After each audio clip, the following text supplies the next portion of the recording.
Okay, let's start. Good morning, everyone. Welcome to this week's research morning call. Today we got a few stock counter updates, SATS, Soilbuild, and Thomson. We also have our macro and sector outlook, which include Magnificent Seven and SG Weekly.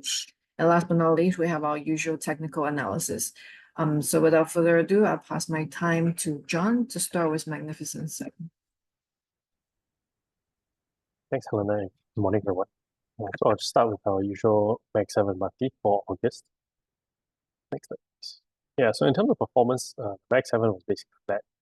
It was the second straight month of underperformance versus the broader market. S&P was up 2.3%, while the Nasdaq was up 1%. Overall, Meta was the biggest gainer, up almost 10%, mainly because of their earnings, which was on the 31st of July after hours. Obviously, they had really good earnings, so all the positive price movements were reflected in the 1st of August when market opened. And it opened basically, I think, like 12 or 13% up compared to the last close. So essentially, most of the gains just came from that one particular day. Tesla was the biggest laggard, down about 8%. And they basically gave up almost half of their gains from July, where they were the biggest gainer. I think they're up about 20+%. Overall, the weakness in the Mag-7 was more of a, I guess, macro rotation out of big tech into defensives as well as your interest rate sensitive sectors as a lot of investors prepare for either a recession or B, interest rate cuts. So the sectors that really benefited were healthcare, real estate, utilities, and so on. Next slide, please. In terms of individual company updates, for Meta, there's no significant news. Like I mentioned earlier, most of the performance was due to their strong earnings. At the same time, we track CPMs, which are essentially average pricing for ads. This number grew about 8% year on year. It was its fifth straight month of increases, of year-on-year increases. So it's quite positive because for the last 2 years or so, the ad prices have continuously declined and which has significantly impacted performance. But so far this year, we're seeing quite positive advertising prices, while volume also continues to grow. We think a lot of this is Meta's ability to translate or to leverage its AI capabilities and translating better advertising performance for advertisers into higher prices. Because a lot of how pricing is actually derived is kind of a supply-demand marketplace. So essentially, if there's more demand for a certain advertisement slot or whatever it may be, then advertisers just bid higher and higher prices, and that's kind of what pushes. And obviously, if performance is better, more advertisers want to advertise on platforms like Meta. In terms of Alphabet, the only big news is that they built their on-device AI, which is essentially Gemini. And this will be across all their new Pixel 9 phones that they're launching this year. So they made this announcement during their Made by Google event. Essentially, they launch, they make announcements and they launch all their new hardware. So it's not just your smartphones, but all your other peripherals as well. The all-new Pixel 9 will be fitted with Gemini Nano, which is powered by their in-house Google Tensor G4 chip, which is essentially powered by it's like an NVIDIA GPU, but it's in some sense modified, customized to fit the specific needs of generative AI. So the Pixel 9 phones will start from about $799, so that'll be just your base model Pixel 9, basically in line with Apple iPhone 16. For Alphabet, the big story about Alphabet and other hyperscalers is some concerns over excessive AI spending. And something that they're actually quite positive on is that they are willing to spend more on AI. We think that they are also benefiting quite directly and quite immediately from these investments. Firstly, because it makes data processing, which there's more and more data processing right now, especially for recommender systems, algorithms, and all that. And so essentially, if there's more and more data to be processed, you invest in chips that have higher efficiency, it can process at a faster rate with using less energy. That kind of basically equates to just overall cost savings there. Secondly, because of their large AI infrastructure, they're able to rent out a big part of this to startups that maybe either don't have the capital to build their own or don't have the time to build their own AI capabilities. And so GPU as a service, I guess rental revenue is starting to climb a little bit. Just for some I guess context, about 90% of the world's AI unicorns are actually on Google Cloud, and continue to see more and more startups kind of renting more capabilities from Alphabet and Google Cloud. Yeah, so that's all. That's for Alphabet. For NVIDIA, it was all about their fiscal year, second quarter 2025 earnings. I think I did a presentation a couple of weeks ago. Their results exceeded expectations again. Revenue continued to climb and margin continued to expand as well. They're still constrained by their supply because demand is still well above what they can give to customers. But so essentially in the near term, at least until they reach a demand supply equilibrium, the rate at which NVIDIA can grow really it's all down to how fast they can ramp up their supply. Right now they can ramp it at about $3 to $4 billion a quarter. So we should continue to see this flow through at least until the middle of next year. In terms of their customers, right now about half of them are still from hyperscalers. Yeah, so Amazon as well as Microsoft. But they're also seeing quite significant demand from other customers like Meta as well as even Tesla. And so as this kind of continues to broaden out a little bit, essentially it's healthier because there's less revenue concentration for NVIDIA into just big three or four companies. Yeah, so the growth story for NVIDIA remains largely unchanged. We still think because we're still in the early innings of this AI revolution, NVIDIA will continue to benefit because everybody needs their infrastructure. Moving on to Tesla, it's a little bit of mixed news, a bit of good, a bit of bad. In terms of I guess positive news, EVs are actually still growing quite strongly in China. So you can see they sold about 64,000 EVs in August, which was down slightly 2% year on year, but up almost 40% month on month. It was Tesla's highest monthly sales for this year. The overall autos market in China declined 4%, while EVs are actually increasing more than 40% again. So this is kind of a positive for Tesla because they're more EVs are taking market share away from traditional ICE vehicles.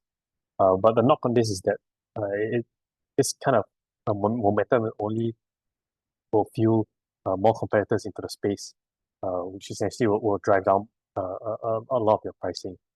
And so it's still early positives for Tesla, but we still think that volumes aren't really growing year on year. Prices as well aren't really moving, kind of flat, maybe slightly down. We think that will still place some significant pressure on Tesla, at least for its business fundamentals. In terms of US and Europe, EV sales overall actually were weakening compared to traditional ICE vehicles. In the US, sales were down slightly, even though incentives were at its highest levels in 2 years. While in Europe, EV registrations were down 11%, while the total auto market was only down 2%. So essentially, they're just losing market share compared to ICE vehicles or even hybrids. Funnily enough, BMW is actually the best-selling EV brand in Europe, slightly beating out Tesla by a few hundred vehicles. And this is the first time Tesla wasn't the best-selling. Yeah, so our thesis on Tesla remains the same. A lot of pricing pressure, volume pressures are still there, at least for its core auto business, which is its main business. Until we start to see that subside a little bit, then maybe we'll become a little bit more positive. Yeah, so that's all for my counters. I'll hand it over to Helena for Apple and Amazon. Thank you, John. So talking about Apple hosted their Glow Time event last week where they had multiple launches, include iPhone, iWatch, AirPods, etc. So this is just a short, brief summary of what was launched. So in terms of their iPhone 16 and 16 Plus, The biggest change they have is they introduce new colors. So for iPhone 16, they have ultramarine, teal, pink, and for iPhone 16 Pro, they have a new color which is brownish, like they call it desert. So they came with the new A18 chip, which gives it a 30% faster processing power compared to the previous model. They're managed to make the battery smaller size, so they're going to be able to pack more juices inside. So the battery is now bigger with around 4-hour improvement of video playback time for both iPhone 16 and Pro. They're also introducing a new customizable action button and another camera control button, which is you can use it to control the camera. So you can now use it like professional camera where you half press it to autofocus. You can also switch to video recording. You can zoom in. And they're introducing a new thing called visual intelligence. So basically, you can use the camera caption button to capture whatever that you see on the go. Let's say you tap a poster and they're going to be able to pull out the dates on the poster, or maybe you snap a picture of a dog, they're going to be able to tell you what breed is the dog. So it's like Apple Intelligence made more convenient with a tap on the camera. And they also have better camera. The specs are better for the 8-megapixel main camera, 12 megapixel, 13 ultra wide camera, and they also have spatial photos and videos. They're also coming with better display brightness, so that perform especially well under bright sun. You're going to be able to see your screen clearer. So in terms of pricing wise, it's similar when they first launched iPhone 15. It was 799 onwards for iPhone 16 and 899 onwards for iPhone 16 Plus. For Apple Watch, it now has a bigger display and a profile thinner. They also have a smaller speaker system, but now you're going to be able to play audio directly on your watch. They also have a new function called sleep apnea detection, which basically they're going to be able to collect data while you sleep. So if you have any sleep disorder, they're going to be able to pick it up.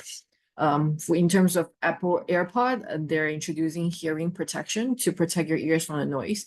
They also have hearing aid for people with hearing problems. So overall, we see there's not really any growth catalyst in the event. Everything was pretty much how we expected it to be. There are some new features, but they're not enough to prompt widespread upgrades. So most of the changes are really just evolutionary. They're not really revolutionary like the Huawei's tree-folded phone, which came out on the same day of their launch. So it's really head-on competition.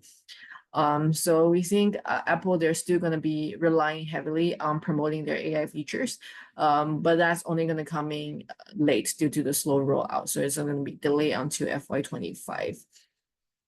Yeah, other than their launch event, they're actually facing quite strict regulation from the EU side. So they recently had to update their developer fees in order to comply with the Europe Union's Digital Market Act. So this change allows app developers to be able to direct their users to alternative payment method and website, which was previously restricted by Apple. They also had to adjust the fee, reduce the cost, and under the new terms, developers face a 5% acquisition fee and 10% store service fee, which is a drop from the previous 17%. If you're in a small business program, you're even going to pay an even lower fee. Another one is they're ordered to pay back 30 million euro in back taxes to Ireland. This is following Europe Commission's 2016 order, part of a crackdown on favorable tax deals between Europe countries and multinationals. So the commission found that Apple benefited from 2 Irish tax rulings over the 2 decades, lowering its tax rate to as low as 0.005% in 2014. So obviously both Apple and Ireland, they have contested the decision because for Ireland, they're using low tax rate to attract many tech giants to establish their European headquarters there. Europe right now accounts for 26% of Apple's overall revenue. So clamping down definitely is not doing them good. So whatever enthusiasm there were due to the product launch is probably going to dampen a little bit by these new regulations.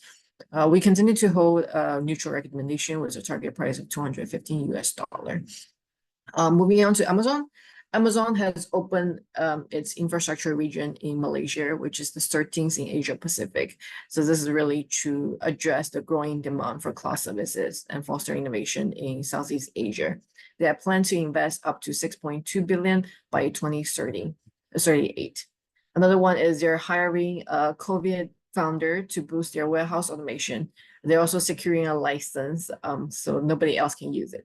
Amazon's already leading in their warehouse automation after they acquired Kiva Systems in 2012, which also produced robots for warehouses. So they're obviously aiming to push their advantage further and able to cut down costs, all that. I think the overall story for Amazon remains the same. They're continue wrapping up their capex in AWS. So AWS still remains their most significant growth driver. The biggest push factor right now is still consumers shifting from on-premise to cloud. So currently the cloud penetration is estimated at only 15 to 20%. So for most of the customers, it's really just about the complexity in shifting. That's why they haven't really finished shifting yet. So if there is a magic button where you press and everything would be on cloud, they would definitely do it in a heartbeat.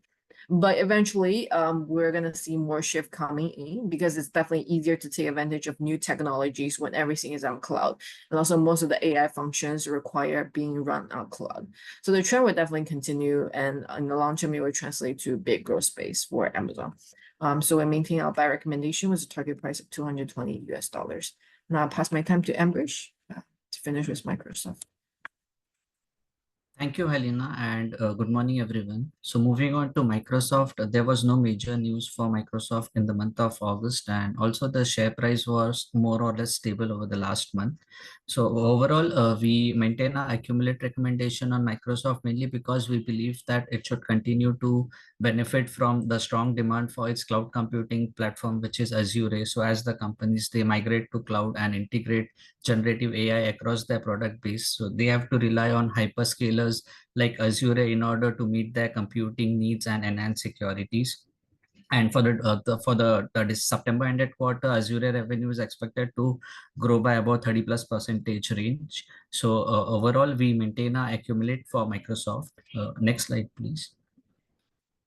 To conclude, for Magnificent 7, despite there is weakness in electric vehicles, there is still a strong demand for NVIDIA AI accelerators, as well as a strong demand for digital advertising and a GPU as a service from cloud hyperscalers. And also, in addition, the AI on device is expected to drive a shorter refresh cycles for hardwares like smartphones and personal computers. So overall, we maintain our overweight recommendation on Magnificent 7. So that's all for me. Would now like to pass it on to Meow. Thank you, Ambrish. So we upgraded SATS to buy with an increased TP of $4.37. Previously was 3.45. Yeah, thank you. Due to the successful integration of WFS, we have reduced our WACC assumption by 10% to 8.4%. We also identify 3 revenue drivers. Firstly is SIA's contract repricing. SIA contributed 892.9 million, accounting for 17.3% of the total revenue in FY24, and remains a critical customer. Effective from 1st April 24, the new contract was officially signed and will span for the next 5 years. We expect at least 5% price escalation and potentially improving SATS revenue by 45 million with higher margin. Additionally, repricing for SATS is continuous and also a progressive process. So we believe the majority of the contract will be indexation linked. Yeah, so there will open discussion once CPI hits certain level. And with inflation being a global issue, more repricing opportunity may arise in FY25. So on the other hand, cargo handling subsector was the key driver for the gateway service performance. And we believe air cargo handling will be the primary revenue catalyst in FY25. So while we foresee cargo volume to moderate from the current highs due to elevated cargo rates, we believe SATS will still outperform the industry average forecast of 5% volume growth. We project the growth rate to be around 15% on a full-year basis.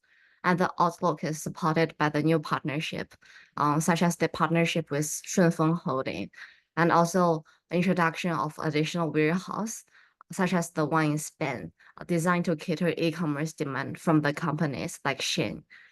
This development are expected to provide additional revenue source. Meanwhile, SATS is also isolated from potential fluctuation in air cargo rates as the company charged based on cargo activities handled. Secondly, effective from 1st 24, SATS has introduced a new cargo handling fee for inbound air cargo into Singapore.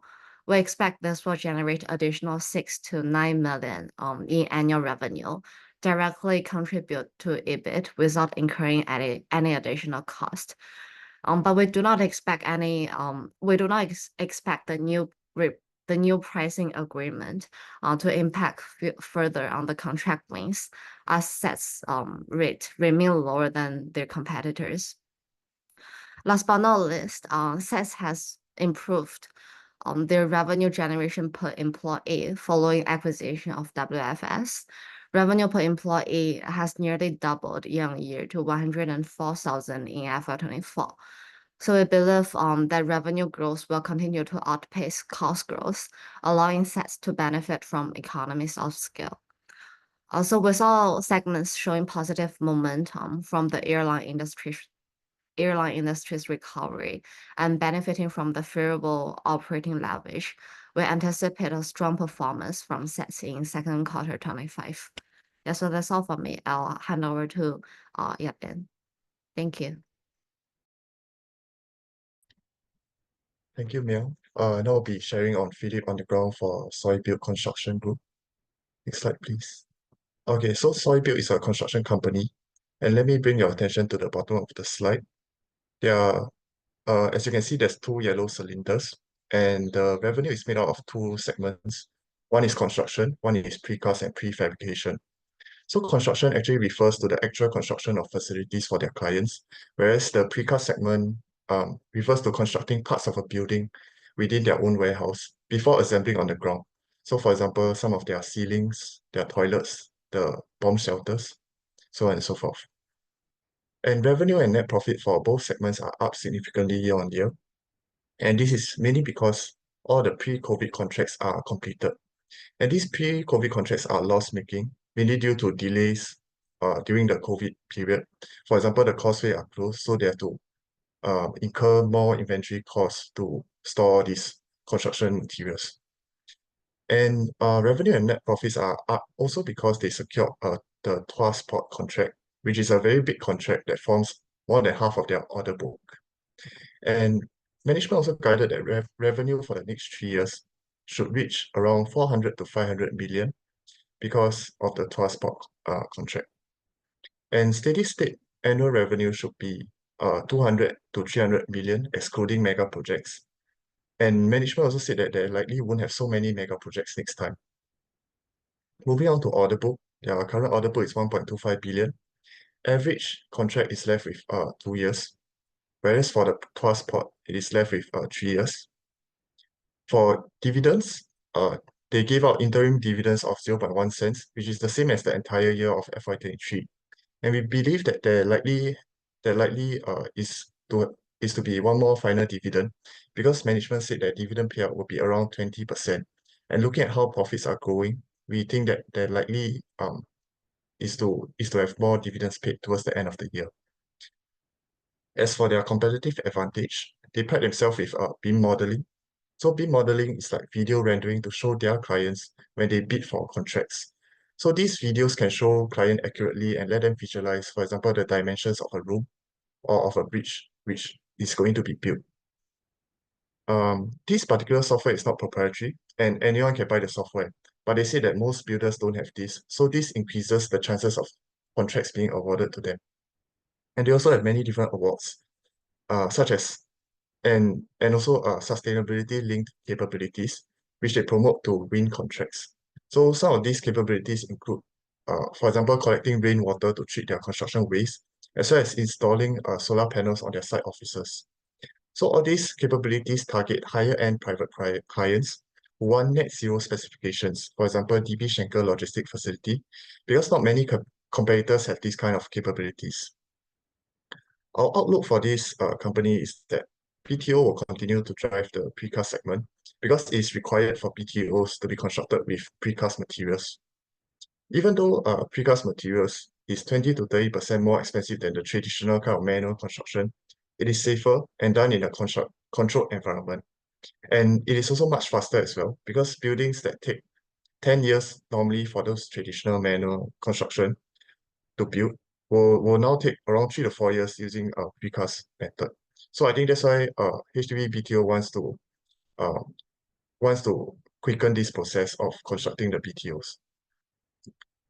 Their current utilization for the precast is 50%, so we think that there is room for more projects. But we also think that the biggest challenge for them now is to monitor if the big contracts can be secured in the future, because it is hard for them to compete with lower cost contractors.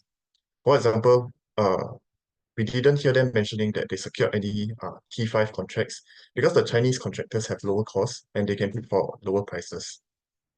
However, we do expect them to secure a stream of projects for manufacturing facilities, as EDB will bring in more manufacturing facility contracts because Singapore wants to be an advanced manufacturing hub. So overall, personally, I'm still positive on this company because the Tuas Port contract will ensure a steady stream of revenue for the next 3 years. And I believe that there will be a growth in their precast segment because of the steady stream of BTO projects, as well as manufacturing facility projects coming up. Thank you. Now I'll hand over the time to Zane. Thanks, Irfan. Good morning, everyone. I'll move on to the technicals. So first, start looking at S&P 500 last week.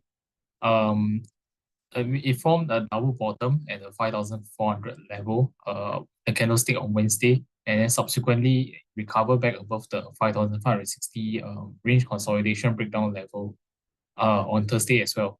So we are seeing some short-term bullish price action. With that, we are likely to see a retest of the 5,650 horizontal resistance level. So for now, the immediate resistance area is likely to be between 5,645 to 5,700 area, while the immediate support is likely to be at 5,560 to 5,600 area. Next slide. Yeah, then we have a technical buy for Nanofilm Technologies at 79 cents, take profit levels at 84.5 cents and 90 cents respectively, stop loss at 76 cents. The stock last closed at 81 cents on Friday. So looking at Nanofilm's chart, it did a consolidation in an inverse head and shoulders formation and recently broke out of a neckline resistance at 79 cents. Coupled with the increasing momentum of MACD, we could see the stock potentially do a price recovery to retest these two previous resistance levels. And also the second take profit level at 90 cents is also confirming the projected target of the inverse head and shoulders breakout as well. Next slide. Yeah, so this is just to summarize the trade initiated. Currently, it's not being triggered yet because the price has not hit the entry price level. So that's all from me. I'll hand over time to Jonathan to talk about Thomson Medical's results. Thanks. Yeah, thanks, Zane. So Paul is in another meeting, so I'll present on his behalf. So I'll be just talking about Thomson Medical Group's 2024 results. So overall results, revenue basically met expectations for 2024. The year ended in June. Earnings unfortunately swung to an adjusted net loss of 10 million, which was quite a bit lower than our forecasted profits. In terms of the positives, there was quite a bit of disruption because of some construction work done on Thomson Medical Center in Singapore. But for some of the positives, the biggest thing is that there was the inpatient bill size actually increased both in Singapore as well as Malaysia. In Singapore, this was up 18%. In Malaysia, it was up about 8%. And this was mainly due to more complex gynecology cases. In terms of the negatives, because there was this significant period, about 5 to 6 months of construction in Thomson Medical Center, you can see volumes actually declined 13% in Singapore, while in Malaysia, it's opposite, volumes rose, but the 13% decline in Singapore just basically dragged everything down. Yeah, so when we look into our outlook, we maintain a buy, but we lower our target price to 61 cents. In terms of outlook, we expect a recovery in fiscal year 2025, which is basically from now until next June, especially post the renovation that's being completed in Singapore. Thomson mentioned that they'll be looking at bringing in more specialists instead of just because Thomson Med is mainly I guess it's mainly sorry, what's that word, like delivery of babies and a lot of your children's specialists over there. But what they're planning to do is to bring in more specialists, especially in ortho, to increase the volumes. Even though the bed utilization rate, I think right now is only about 56%. So they've got room to grow in terms of just bed utilization. At the same time, if you bring in more specialists, that will also have to maybe churn out more patients that will be visiting the hospital. Same thing for I guess the Malaysian as well as the Vietnam hospitals. Vietnam particularly because it's a new JV that's starting out. They're planning to bring in more foreign specialists, actually from Singapore, to go over there to handle, I guess, more of the complex cases, or actually just more cases in general. And then the post care will be done by the local nurses and doctors. The key catalyst to growth that we see will be the significant. There's this Johor land bank that's about almost 10 hectares, and that's valued about 1 billion Singapore dollars. Essentially, if you take the market cap, it's like slightly over 1 billion, but this whole plot of land is already 1 billion in value. So we expect maybe possibly some plans for a 500-bed facility there that will actually help to increase revenue. Although this is likely only going to be done by end of 2025. Yeah, so that's all for Thomson Med. Move on to the next slide, which is our Singapore Weekly.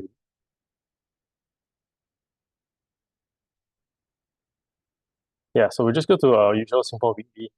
Not much in Singapore, just your taxi and data and rail data. It's not really showing much. When it comes to China, we're looking at residential spaces. Seoul, it was down. Later we'll show you the charts. In August, it was down 13% year on year. July was down 12%, so it's continuing to just decline. Year to date, it's down 20%. So essentially, houses are not selling. At the same time, retail sales, excluding motor vehicles for China, was basically, I guess, slightly above flat. It's up 2%. But if you look at looking past, your pandemic, right now, there's basically record low growth. Growth pre-pandemic was about 8% year on year. So, we're at a quarter of those pre-pandemic levels, which is quite concerning for China. In terms of foreign investments, also it was up 3.4%. And you can see both the private as well as public investments growth is actually trending down in China. For the US, there was CPI, both your headline as well as your core CPI, essentially showing that inflation is trending downwards. Core inflation was at 3.2%, flat compared to July 2024, mainly because there was a slight pickup in terms of shelter inflation, but overall, more or less within expectations. Yeah, so our technical views for this week. The big thing will be on 18th of September, the FOMC interest rate decision. Our base case is a 25 basis point cut, while the market's pricing about five cuts until February 2025. So essentially, the market's pricing like two, and then another one. The few rationales for this, firstly, the real rate is still quite a bit above pre-pandemic levels, so there's a bit of room to cut monetary policy. Cut fiscal policy. At the same time, when you look at the spread with the 2-year US Treasuries right now, it's about 1.4% below it. So there is still quite a bit of ways to go for the Treasuries to come down. And you look at the actual individual components, we see a lot of disinflation forces, especially like gasoline coming down, import prices are coming down. And so it wouldn't be unlikely if we see inflation come down to 2%, actually by February of 2025. In terms of China, like I mentioned earlier, in data, there's still quite a lot of weakness there. But speaking to some of the developers, the developers are still be able to complete their residential units because the government basically told the banks to continue financing these units. So the developers are still okay. The thing is probably construction will still slow quite significantly next year. Maybe because there's really little demand for a lot of it. There's just way too much supply and not enough demand. This will place some pressures on demand for commodities as well as in terms of our local market, the Singapore equities actually reached a 6-year high. We'll show you some charts later. Valuations are still also at the lower quartile compared to his historical valuations. Another benefit is that the Singapore market is very correlated to I guess the US market or US government when it comes to interest rate cycles. So whenever the US cuts rates, Singapore follows fairly quickly compared to maybe the rest of Asia, like Indonesia and Malaysia, for example, where they basically kept interest rates 2 or 3%. So that should, I guess, in theory, be a positive for Singapore versus some of its peers in the region. In terms of the weeks ahead, the main thing, is the FOMC meeting on 18th. I believe it's at 2 a.m. And that's when the Fed will get together and decide how many basis point cuts they want to make. We have got quite a lot of corporate insights webinars for this week as well. We've got Hyphens Pharma, CICT, 17 Live, Comfort Delgro, as well as SY Holdings. SY Holdings is I believe is a Hong Kong financing company. If I'm not wrong, yeah. So do a lot of trade finance activities. Not forgetting our Singapore strategy as well as our US strategy. That'll be the first couple of weeks of October. Next slide, please. Yeah, so we'll just try to explain this chart. Essentially, the line in red is expectations in September, which is now, versus the line in blue, which was expectations at the end of last year. Obviously, you can see quite clearly that expectations at the end of last year will cuts to begin, in July or September of this year. March of this year, and then slowly cut throughout the year. But where we've come so far right now, significant cuts from now until the end of the year. The expectations for 4.2% interest rates compared to now is about 5.3%. So it's basically 4 to 5 cuts by the end of this year as well. And then expectations by the end of 2025, 2.8% versus 2%. So the main difference is they expect a much steeper rate of cuts coming from now until the middle of next year. Yeah, next slide, please. So the chart on the left is just essentially your what the Fed funds rate is right now, which is blue, versus real interest rates. It just kind of shows the spread, and where we are right now is the highest in 17 years.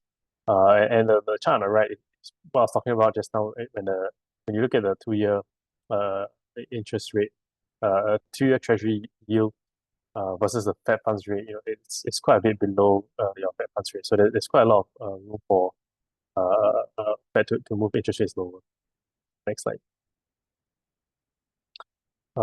Yeah, so when you look at inflation, the chart on the left is essentially just gasoline, petrol prices versus just headline inflation. You can see there's quite a strong correlation because of how much weighted it is in the and when they actually compute overall inflation. You can see, naturally as gasoline prices are trending down, it really brings down inflation quite significantly. The chart on the right is just some of our computations forecast for if you just take the current trajectory on how core PCE is flowing, it could hit 2% by early 2025. Next slide. So this is a chart on your ride-hailing taxi services in Singapore, the taxi versus private hire, chart on the left. So essentially, taxis have continued to be flat and declined slightly, while the number of rental cars have decreased quite significantly. And the ratio of rental to taxi continues to climb, basically since 2015, since Grab kind of took hold. Grab and other ride-hailing services. The positive is that for ComfortDelGro Group, they actually continue to gain market share. You look at pre-pandemic market share, ComfortDelGro is about 50%. Right now, it's hovering about 65%. So even though taxi the overall taxi fleet has been declining a little bit. ComfortAgro is still benefiting quite significantly, gaining more and more market share. Their Zig app is also helping because it kind of helps them to reach into this, I guess, ride-hailing market a little bit rather than just the traditional flagging a cab on the road or calling a cab. Yeah. So next slide, please. Yeah, so just a couple of charts on China. When you look at the chart on the left, residential space sold, which is the blue line, versus space completed, which essentially is construction. Construction is the levels of construction have been fairly flat. It's just that the residential units sold have declined so significantly. It just shows the weakness in demand for property in China. And the bad news is that the pipeline right now, it's come down from about 2.5 years to about 1 a bit. There's maybe like 10, 20-year lows. So looking forward, you wouldn't expect manufacturing activity or construction activity to actually pick up that same thing because there's just no construction pipeline, no projects in the pipeline. The same thing when you look at the chart on the right, retail sales continues to trend down lower. Like you just got to ignore the spikes and dips from COVID 2019, 2020 all the way until now.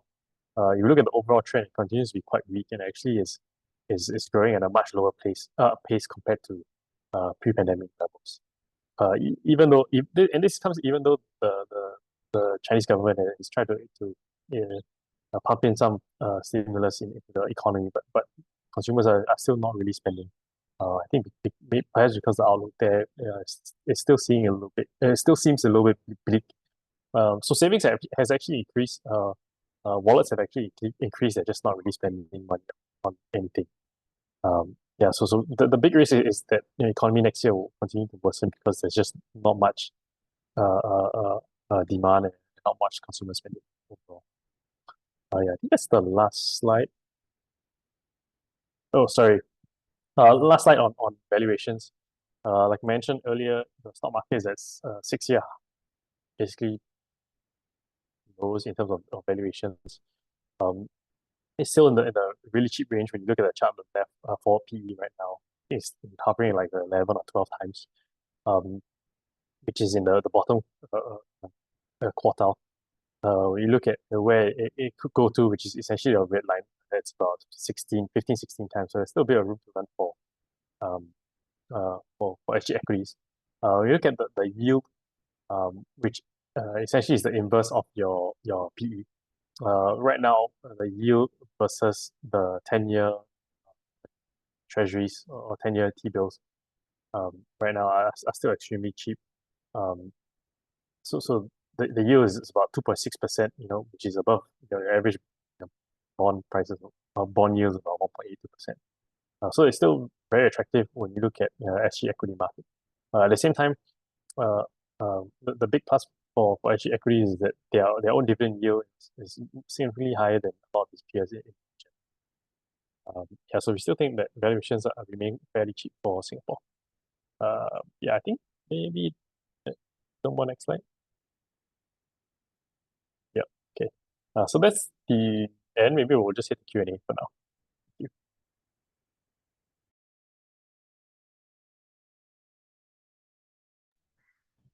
Thank you, John. So moving on to Q&As, there is a question for me. Why did Adobe drop so much after earnings? So basically, Adobe, it had reported its earnings results after hours on Thursday, and the stock fell by about 9% on Friday.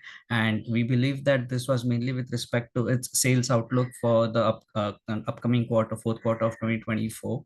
So what was mainly short of the consensus estimates by about $100 million. So it basically now expects a revenue growth rate of about 9% at the midpoint in the fourth quarter, as compared to 11% in the previous fourth quarter of 2023 and 10% in the third quarter of 2024. So revenue growth rate, it has been declining. So this suggests that investors, they will still have to wait for any meaningful contribution from its generative AI tool, which is Firefly. So they still have to wait. And since the revenue growth rates have been declining, we expect no significant contribution from its generative AI tool in the fourth quarter as well. And also the earnings growth rate for Adobe, it has been consistently falling. So basically, in the third quarter of 2023, the earnings grew by about 17%, and as compared to 10% in the most recent quarter. And it also further expects the earnings growth rate to drop in the fourth quarter of 2024. And in addition to this, Adobe, it also faces competition from startups like Mid2Journey as well as OpenAI's DALL-E, which provide the a similar feature as compared to Firefly, wherein the users, they can generate text from images from text-based prompts. And in addition, the valuations, we believe they were also overvalued or stretched as compared to its revenue contribution from its generative AI tool. So overall, we believe that these were the reasons that there was a drop in Adobe's stock price last Friday. Hope that helps. Would like to pass it on to the rest of my colleagues. Yeah, thanks, Ambrish. Maybe I'll take the questions. So the first question here is, will more US restrictions, taxes on your e-commerce shipments affect Meta? So I don't think so, mainly because Meta doesn't really do e-commerce. I think the only connection maybe is for advertisers that do advertise on Meta might have an impact on pricing. But I don't think there's really a direct relation between higher US restrictions and taxes on at least import shipments from a Meta's perspective. Yeah.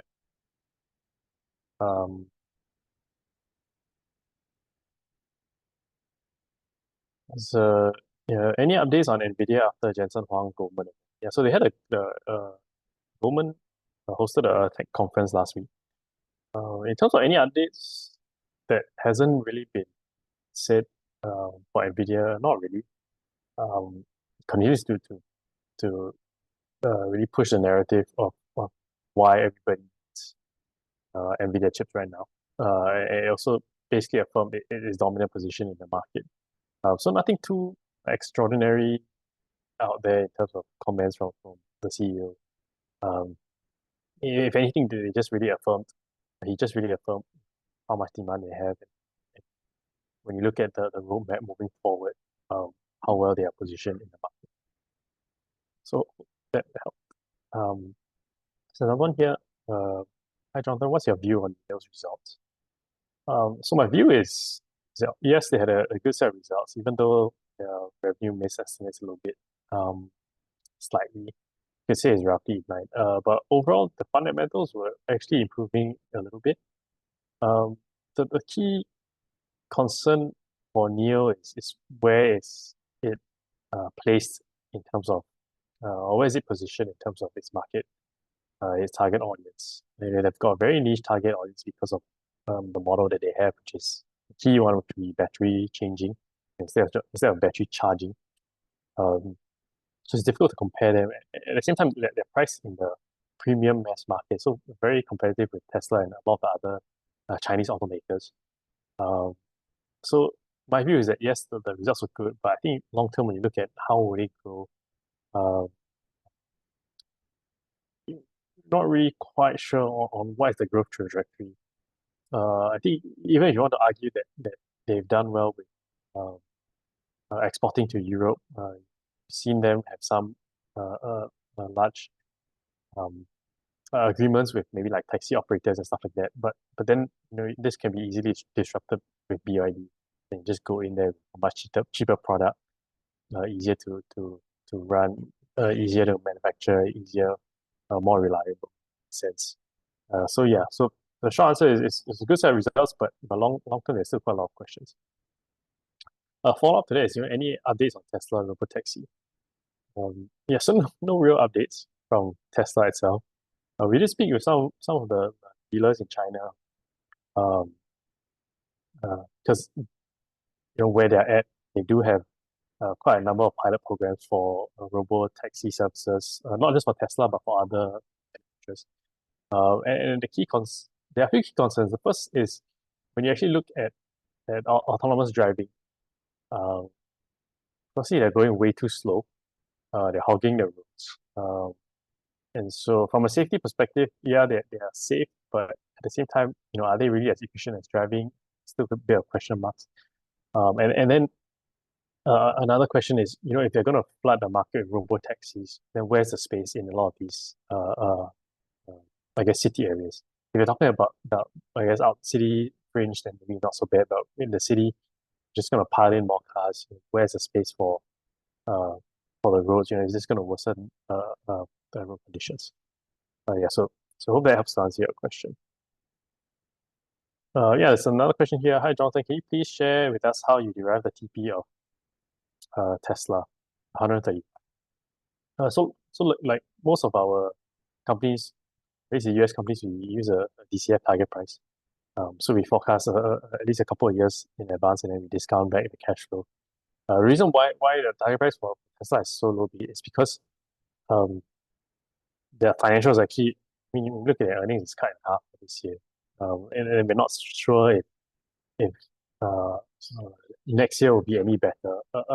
Why the stock price right now is like 230 or 220 is because a lot of the projections from other analysts and even investors is taking into account a lot of your software margins from either robotaxi or FSD or whatever it may be. But we don't see this happening, or at least being a significant portion of their business model, at least in the next 3 to 5 years, mainly because of A, regulation, B, the availability of to actually scale these projects. And we're just not sure whether the market is ready for many of these projects right now. Yeah. So that's, I hope that helps answer the why the 135 target price on Tesla. I think maybe that's it for me for now. I'll hand it back to the rest of my colleagues for the rest of the questions. Thank you. Yeah, I'll take the one on the Huawei 3 Fold phone, whether it's a serious competition to Apple. For the time being, I would say no, because their 3 Fold phone is not targeted to the mass public. They're aiming only to release limited amount of phones, and they're pricing it at 20K RMB, so that translates to around 4K Singaporean dollar. Which if you compare to Apple's iPhone 16 and 16 Pro, that's like 800, 900 US dollar. So that's obviously, they're not targeting to every single person. I mean, if your phone is really cool, I would probably pay a little bit more, but not gonna be 4 times more. But with that being said, within the first day of their pre-order, they already received 4 million plus people trying to order the phone. And the price I heard was already like shoot up all the way to like 10 times because there's limited stock. But for the time being, definitely not going to be a close substitute for people who's already using iPhone. But I would say they're already having the technology, and this technology is quite revolutionary because for Apple, every time they release a new iPhone, it's pretty much the same thing, the same hardware. Yeah, they increase, they make the camera better and this and that, but it's all like small tweaks. It's not really revolutionary changes. In fact, we haven't seen revolutionary changes in phone for a really long time. So that is definitely they're definitely changing people's mindset of how they think the leader in the phone industry is. So I mean, in the future, if they do come up with models that's targeting more to the mass public, where the budget is more friendly, I would say definitely it will come as a serious competition to Apple. But with that being said, Apple, they also have their killer weapon, the Apple Intelligence, right? So we don't really know how that's going to pay out. So I guess we're going to have to wait for them to slowly rolling out. So they're targeting to roll out in around 40% of the region first, those who speak US English. And they're only not going to roll out all the features at once. So it's going to be several features, and they're going to slowly increase. So we see how that plays into people's life, whether that's going to be the norm, then maybe Apple might still have the edge. So we don't really know yet. I hope that answers your question. I'll pass my time to the rest of my colleagues. Hey, thanks, Elena. Yeah, quite a few questions for me. Just let me start first with I think someone asked about JPM and Pinto's comments. So just a brief background for those who excuse me, who are unsure of what happened. So the president and the COO, Chief Operating Officer, Daniel Pinto, said that forecasts for net interest income and are a bit too optimistic, overly optimistic. They're expecting some rate cuts, and hence, whatever the analysts and people are expecting or their estimations for the net interest income might be slightly too high, indicating that there is a chance that they will probably miss the estimates for net interest income. And then I think that the person asked, the question was that, is it still an accumulate for JP Morgan? I said, yes, it still is, because if you look at his other comments, they are also quite positive. So this is probably the only negative comment he made during that speech.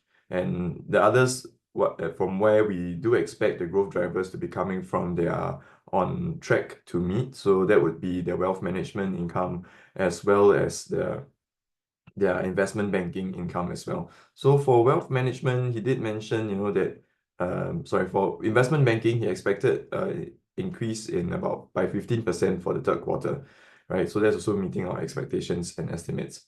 And I think that the wealth management side, which they are pushing forward, will also be able to sort of boost their earnings, although they will take a hit from net interest income. Yeah, so we still do maintain and accumulate for JP Morgan. Let me find that one. There's one more about Chinese banks. I don't think I'll be able to answer this. We don't really cover the Chinese banks. But if you look at it in the perspective of this local Singapore banks, they don't have much exposure to the Chinese banks. So if you look at the total, Hong Kong and Greater China, so mainland China and Hong Kong, it's less than 10% of their total loan portfolio if you combine all three banks. And the companies that they have lent to, or the companies that they have under their portfolio, is usually what they would call their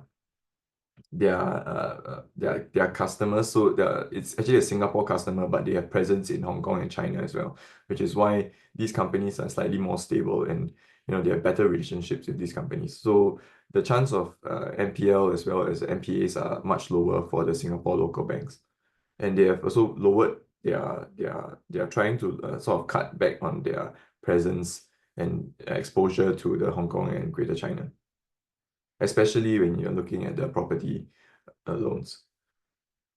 Okay, so there's a few more about the local banks. What's the view on the three local banks, as well as why are the Singapore banks still so strong even though the rate cuts are coming?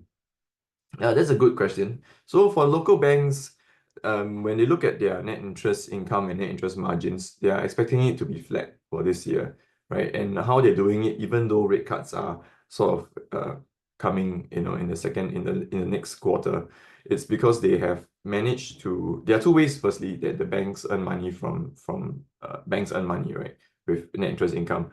The first one is that where they take the funds, the deposits that customer put, they give out very, very little interest, and then they lend it out at higher interest. So that's how they earn the spread, and that's where their net interest margins come from.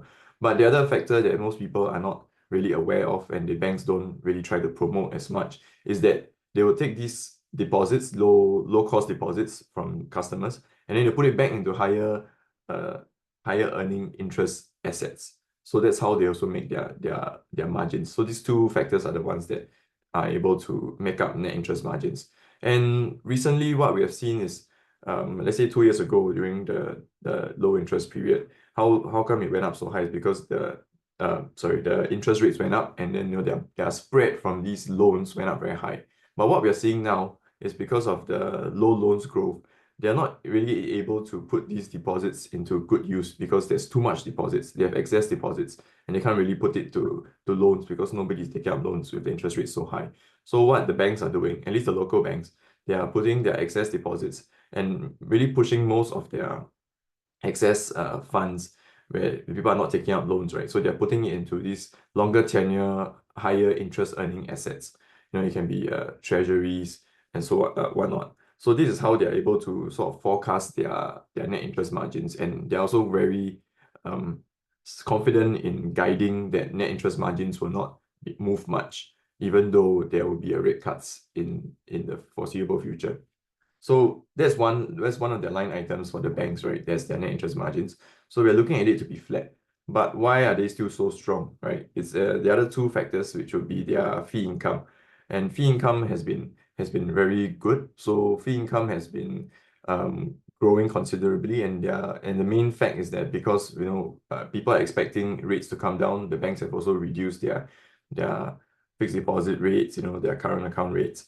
And the market in overall has not really been providing this kind of low risk, high rate environment as what we have seen a couple of years ago.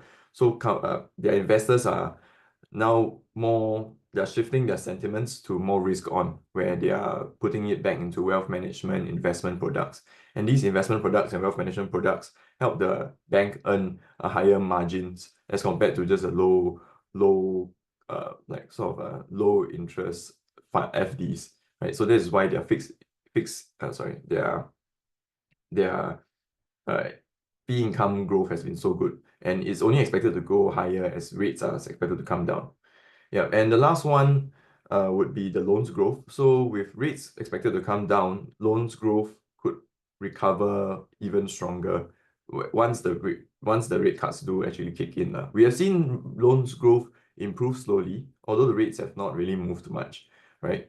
So loans have now turned positive a bit, back and forth. So it's been flat and maybe like +1%, 2% year-on-year growth. But with the rate cuts, when the rate cuts do eventually kick in, we could see this loans growth maybe coming back up to a mid-single digit or even a high single digit. And this will sort of buffer that drop in NIM, which we are expecting slightly. And it's beneficial to their net interest income. So in both net interest income, it could be flat, or if loans growth have good recovery, then it could be positive by a bit. And the second one would be their fee income is expected to continue to show double-digit growth. Hence, that's the reason why the banks are still so strong, even though the rate cuts are coming. And that's the view that we have on the Singapore banks. Okay, one more. I think it's about SGX. SGX surged quite a bit recently. Any improvement to the fundamentals that led to these? I don't think there's any improvement to the fundamentals. It could be the volumes that have increased. So for SGX, we're looking at their fixed income, currency, and commodities volumes. That has been growing, right? It has been continuing to grow every half for SGX. And it's also mainly, of course, due to their acquisitions which they made, which helped to boost their fixed income and their OTC FX revenue. But however, what was a lackluster for SGX would be the equity derivatives line. So the volumes have been quite low, and also the fees have also been quite low. However, recently, now with the market activity, I think it's improved slightly. The volumes have gone up. Hence, that's why there's more sort of there's a more positive outlook for SGX. But just keep in mind that they do have this rather large portion of their revenue or their income that comes from their treasury income.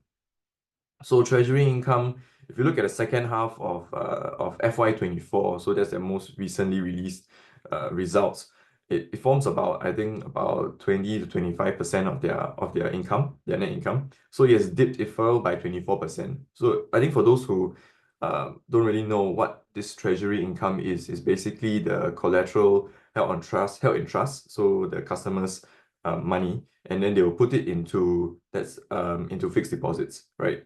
So with the interest rates being high previously, they were able to have a record in treasury income of 90 million in the second half of the FY23, right? But recently it has fallen by 24% year-on-year to 68 million in the second half of FY24.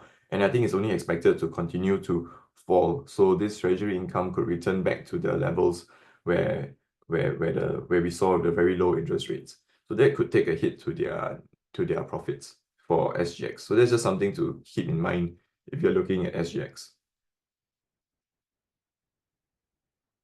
I think that should be all for me. I'll hand it over to the rest of my colleagues. Thanks. Thanks, Glenn. I'll take the questions for Soilbuild. So there are a few questions regarding the Phillip on the ground Soilbuild coverage just now. So the first one is why other contractors don't buy the software since it's not proprietary, they can maintain competitiveness with Soilbuild. So I believe you're talking about the beam modeling software, the video rendering one. So during the analyst briefing itself, management did say that what other construction companies do is that they will show artist impression of the building itself. And sometimes this kind of artist impression won't be very accurate, and the clients may not really the clients may value accuracy more in terms of when the final result is out. So hence management did think that showing a video to clients would increase their chance of securing the contracts. And another reason why um it will help Soilbuild to stand out using this beam modeling is because sorry. Another reason why other contractors don't buy this software is because to use this software, you need a team of video editors and you need specialized labor to render the videos. So Soilbuild do actually have a team of beam modelers to model these kind of visualizations for the clients accurately. So I believe that why other contractors don't buy this software don't use this software is because they don't want to incur the additional labor costs in order to render this kind of video, to secure the contracts. Okay, then for the next question, what kind of contracts can Soilbuild get? Since you mentioned they can't compete with low-cost contractors. Yeah, so they did have a track record of several kind of projects that they have done. So some of them is the Thomson exchange completed in February last year. So this is an industrial facility which has the BCA Green Mark. And another BCA Green Mark project that they have completed is the A&A works for Leica Microsystems in the fourth quarter last year. So these are the kind of environmentally sustainable kind of projects where clients will go to them for, because these kind of clients are higher end, but they do want to have the recognition of having this kind of BCA Green Mark, so that they will have a good kind of reputation in the industry. And another notable project is also DB Schenker Logistics Facility, which is expected to be completed in first half next year. So this is a very big logistic facility which prides itself with zero emissions. So Soilbuild actually did secure this particular construction contract for DB Schenker, and yeah, it's also based on sustainability because it is zero emissions. So this is the kind of contracts which Soilbuild will get. And another information which I got from the analyst briefing itself is that out of the entire order book itself, 10% is public contracts and 90% is private contracts. So all these kind of private contracts, maybe the kind where I just mentioned, which is more linked to sustainability. For example, a lot of them are industrial factories, and a few of them are condominiums, and also food factories. And then I think that with a push from government for more sustainability link and projects linked to safety, right? I think that the public contract segment may go higher in the future as well. Yeah. Last question. Soilbuild has a presence in Myanmar. Is there a big risk to the stock fundamentally? So regarding this question, I did a quick look at their revenue segments, financial statements. So currently Myanmar's revenue is around 2% of the entire group's revenue. And as for their assets and liabilities wise, it is 6 to 8%. So I mean, 8% of the group's assets and 6% of the group's liabilities. And it is decreasing from last year. Last year it was 9 to 10%. Yeah, so during the briefing itself, it is very heavily centered on the kind of projects and outlook in the Singapore market. So I believe that with this, I believe that Soilbuild wants to focus their attention on the Singapore market itself, and seeing the decline in percentage of assets and liabilities, I believe that they are focusing more investments within the Singapore market itself. And because revenue from Myanmar makes up such a small percentage of the entire group's revenue. I personally don't think that it is a big risk to the stock fundamentally because of this presence in Myanmar. Yeah. That's all from me. I'll hand over the time to my other colleagues. I'll answer the rate question. Paul, Darren, can you give a view on the digital call rate? Who is on share buyback mode and the proposed acquisition of the data center in Germany? What is the implication to investors? Yeah, so we don't think anyone is on the share buyback mode, but we view the acquisition pretty positively. Given their purchase will be made based on the December 23 valuation. So this allows the DC rate to acquire additional stake at around like 20% of the discount to current market value. So property NPI yield is above 5.7%. And the Germany DC valuation has increased by more than 20% since December. So likely due to increased occupancy rate. It was 92% last year, but now it's around 98.5%, and higher underlying rents. As it's an interested party transaction, DC rate will need to seek unit holders' approval at EGM, and we expect the deal to be completed by the end of this year.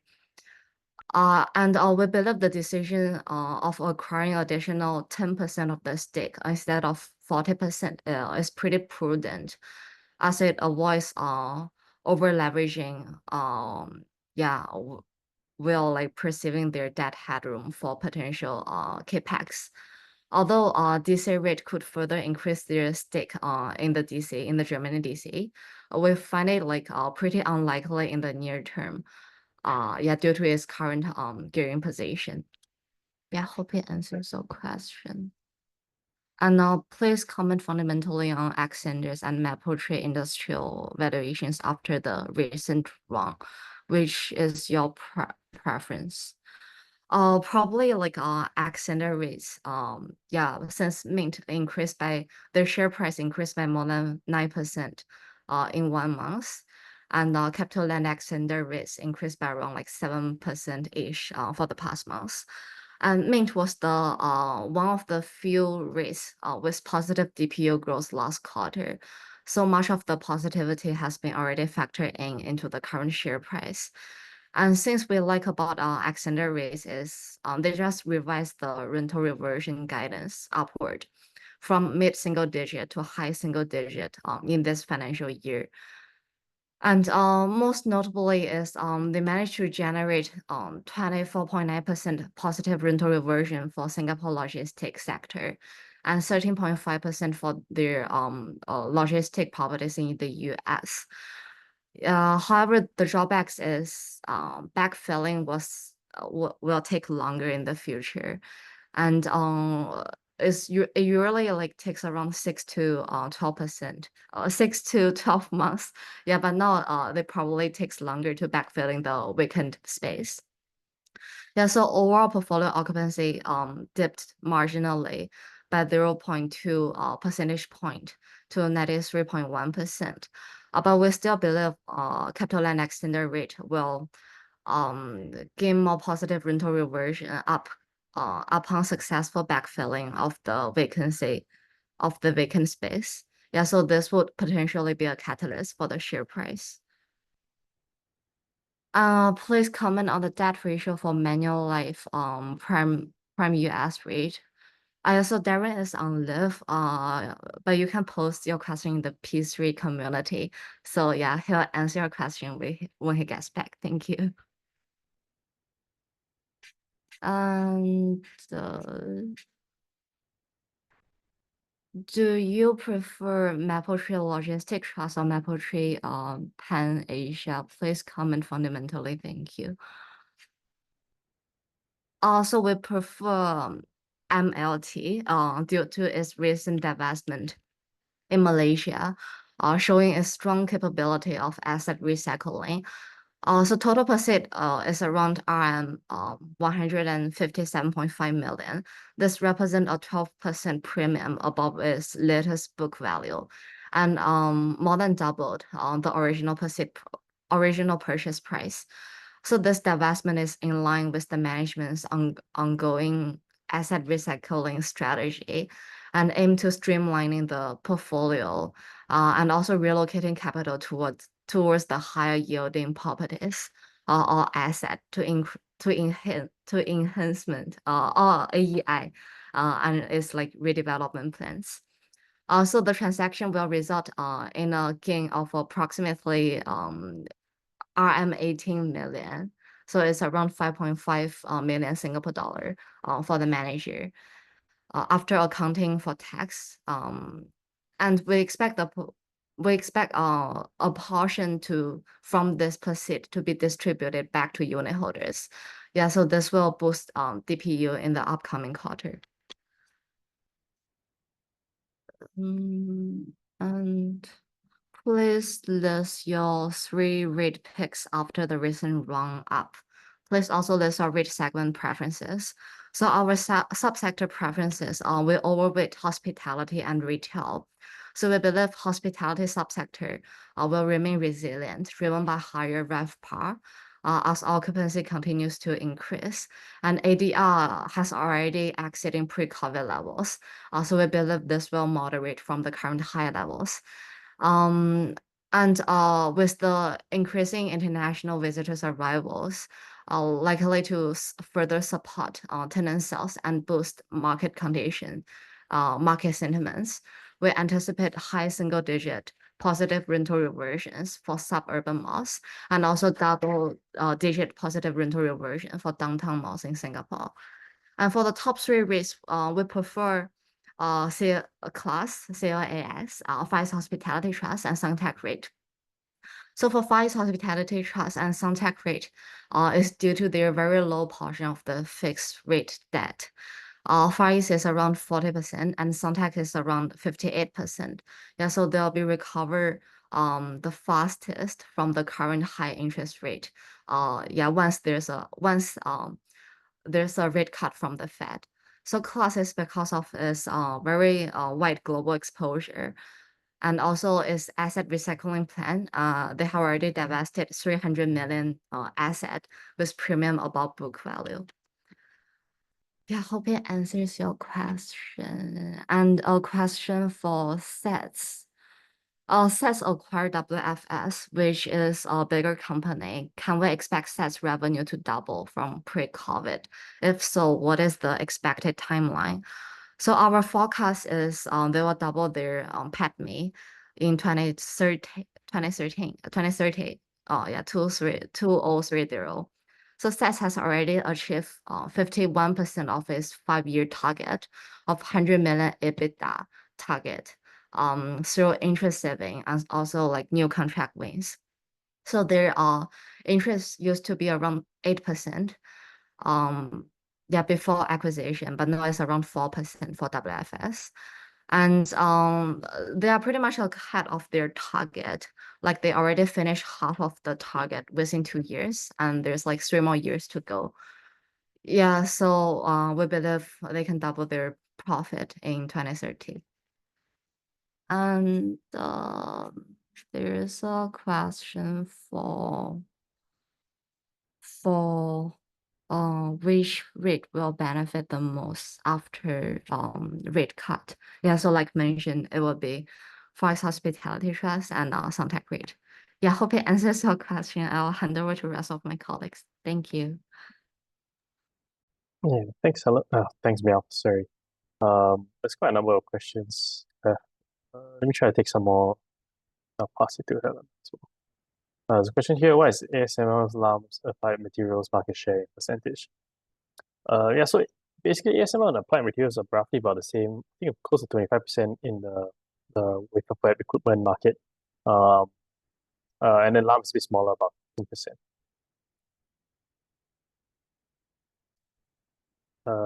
Another question here.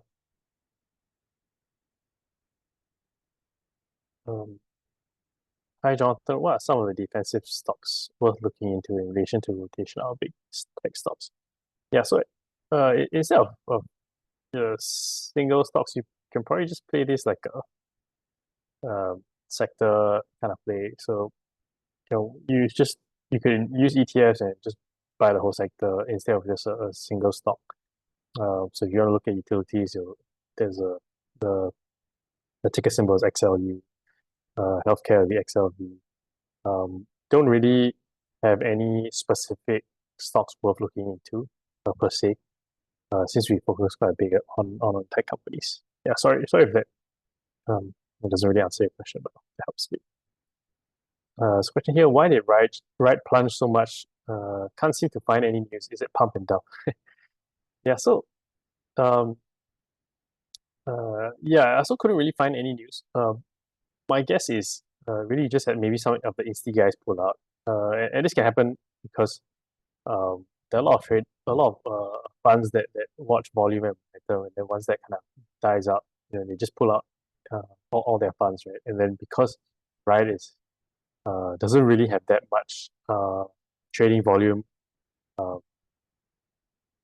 when you have and the turnover isn't very high, large funds pulling out, or actually even any normal institutional fund pull out, you can see quite a big shift in pricing. Yeah, that'll probably be the key thing, because I don't think there are any warrants also that would have diluted it. Hi Jonathan, how do you think markets are likely to react if Fed cuts 25, 50 basis points? Yeah, I think markets have already priced it in. So it's not really going to boost markets per se. I think obviously you'll probably still get some positive reactions, because it essentially is an indication that Fed will basically be easing its policies and then going to go into another QE cycle. But I don't think it'll be very significant in terms of market reaction, because everybody's already expecting it. Yeah, I think potentially if the Fed cuts by 50%, I think we might see a more negative reaction actually, because then investors will start to question like why 50%? Why 50 basis points? Is there something else that could be worrying the Fed aside from the very soft labor market? Yeah. There's another question here. Uber deal with Waymo last Friday. Is it good for the stock? Yeah, actually, we kind of like Uber. Uber is really growing quite significantly as a platform company. Really the dominant market player in a lot of tier 1 cities, especially in the West. So any deal, it will be good for the stock, just in general. And it's something that they've kind of alluded to during that last earnings call. So it's not really a surprise to people that follow the stock, but it is still a good news for Uber. Next question here. Intel qualified for grants to make chips for the US military. Is this a big catalyst for the stock? So I don't think it's a big catalyst, but it's definitely positive news for Intel. The key narrative for them is that they've been losing market share for both PC as well as their traditional server CPU to AMD over the last year or so. Revenue hasn't really been trending well. So any new contract or deal with especially with the government, basically just helps to lock up some revenue for the company. So definitely good news, but I don't think it'll be a big catalyst like you're going to start seeing revenue expand exponentially, like what we've seen with some of the other chip makers. They still have other problems other than chips. Another question here. Hi, Jonathan. Is there a genuine risk that EU antitrust orders a breakup of Google? I think it's probably a higher risk for the DOJ to order a breakup. But yeah, it's an inherent risk. Although I'm not sure if breaking up Google would do anything to the stock price, to be honest. I mean, they're such a big company, and you break up their advertising, you're just going to run as separate entities, but the model, the actual business model will remain unchanged. Yeah. There's another question here. What is NVIDIA Qualcomm's market share? So NVIDIA and Qualcomm aren't actually in the same market. NVIDIA's market share of their AI GPU platforms are about 90%. The other main competitor is essentially AMD, and then you got some of the other hyperscalers making their own chips. Qualcomm predominantly in the mobile chipset, got about, I think, 25% market share. The leader in this area is actually MediaTek, which is a Chinese company. And they are the leaders in the most market share in your mobile chipset, your smartphone chipset, because they cater to a lot of the lower end price range. Whereas Qualcomm's chips like the Snapdragons are mainly high end premium smartphone market. So they don't have the volume there in terms of when they calculate market share.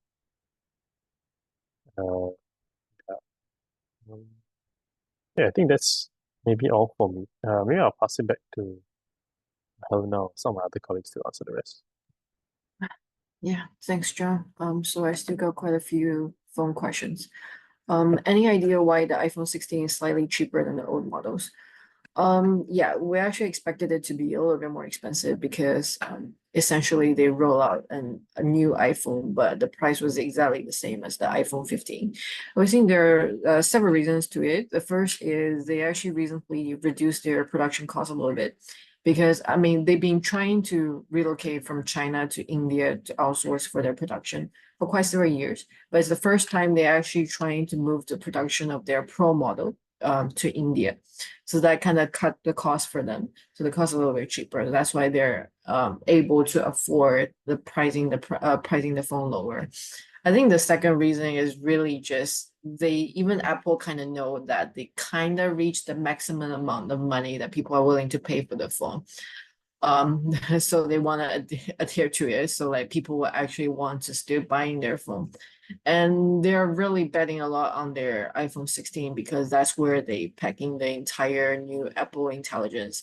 And that's exactly the model that they're betting on people to renew, because the previous models, whatever your iPhone 12, 13, they're not going to be able to run Apple intelligence on it. So this is really the generation that they're really expecting people to heavily change their phone. So I guess they don't want to price it too high. So they don't want the price to be the reason that kind of deter people from purchasing their phone. Yeah, so and in terms of how Google's phone compared to those of Apple and Huawei, I would say, okay, price-wise, Google and Apple, I'm just talking about the new launches here. Google and Apple, they have pretty much the same lineup and the price is pretty much a tie. So it's not really fair to compare with Huawei, which is a really, really hefty price compared to the other two. So compare Google and Apple. Google has a better display, slightly better display than Apple, but Apple's A18 chip is supposed to be slightly faster than Google's phone. In terms of camera and battery life, I would say both is a tie. But Huawei made XT, obviously their display wing is the best display. They're much bigger. How do you compare with 3 screens? In terms of battery capacity and camera, both Huawei is obviously winning. But I guess at the end of the day, if you're pricing the price tag, because it's not really targeted to the mass public. Yeah, hope that answers your question. Another question, what kind of revolutionary changes that can spur a golden upgrading cycle for Apple? I guess the changes is already there. So instead of Huawei, who's betting on trying to improve the hardware, Apple is sort of betting on how to improve their software. I guess it would be a smart move given the huge trend of AI. But AI is not really close to our daily life. So what Apple is trying to do is they want to be the trendsetter, the first company that actually bring AI to our daily life. So the changes are already there, just the rollout is a little bit slow. So we really need to see how it roll out to see whether people actually gain traction. It's like when ChatGPT just roll out, we don't really know. Yeah, it's useful, it's revolutionary, but we don't really know whether people are actually going to use it. So I guess that's the same, but we do still expect there to be a golden upgrade cycle, but that's going to come in in FY25 and I guess the later half of the year, because they're only starting to slowly roll out in the end of FY24, and that is only in US area. Other areas like EU and China, they didn't even pass the regulation yet, so everything is still in talk.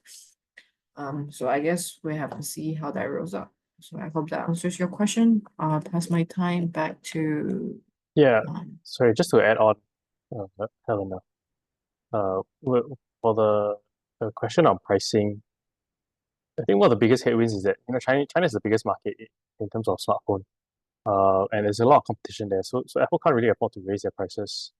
So essentially, if you're raising prices in China, you look at the competition, they're already facing a lot of headwinds. So they just don't have the pricing power to do that. I think that's probably one of the key reasons why iPhone prices the ASPs have roughly been the same for the last few years. And then when it comes to the golden cycle, when you look at who Apple is actually trying to target, when you look at 2021, they had a huge upgrading cycle during the pandemic. I think iPhone revenue was up like 40%. So they're really trying to target these guys that it's been about 4 years now, 3 years, 4 years, they're about time to upgrade some of their devices. And that's probably where they never mentioned this, but looking from the outside, that's probably what they are trying to target. Because if you look at hardware-wise, from a hardware standpoint, the phones are if you compare 15 and 16, there's a slight upgrade. But functionality, how they're trying to sell it is a huge upgrade compared to the iPhone 12, for example. So that's likely, the quote unquote the super cycle. They're just trying to target the conversion of these guys with their devices. 3-4 years old, your device starts to slow down. And that's really, I think, what they're trying to get at. Sorry, last question from me before I hand it over to Zim.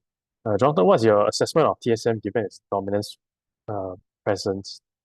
What level of expected growth? Yeah, so TSMC, they've been, firstly, they're the best foundry in the world in terms of capabilities and scale.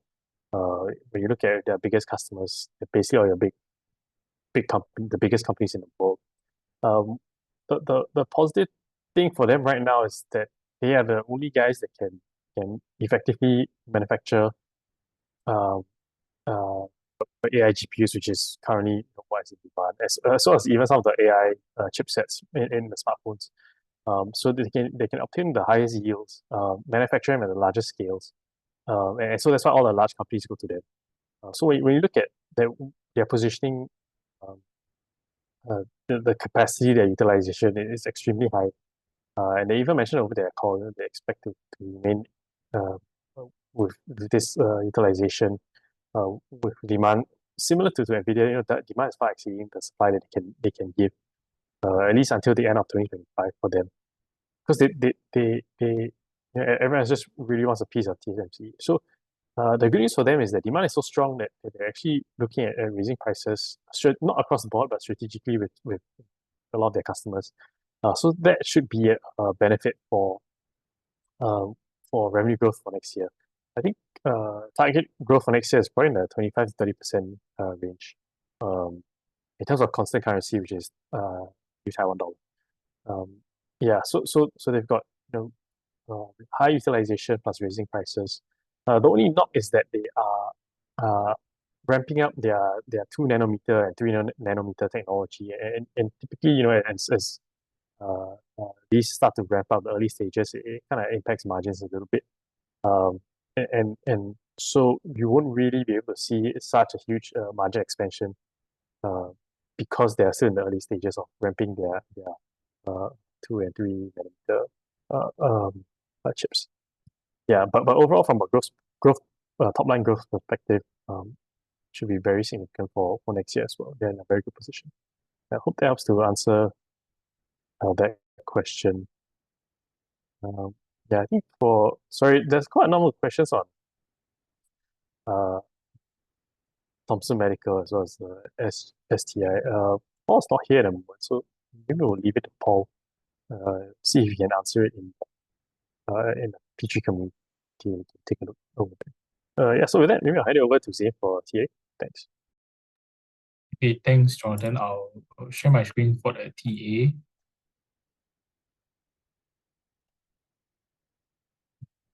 Okay, first question is on capital investment. Okay, so I think looking at the chart, recently price has managed to break above this 284 resistance after a consolidation. So I think with that, it's currently at the next resistance level, which was this around 290.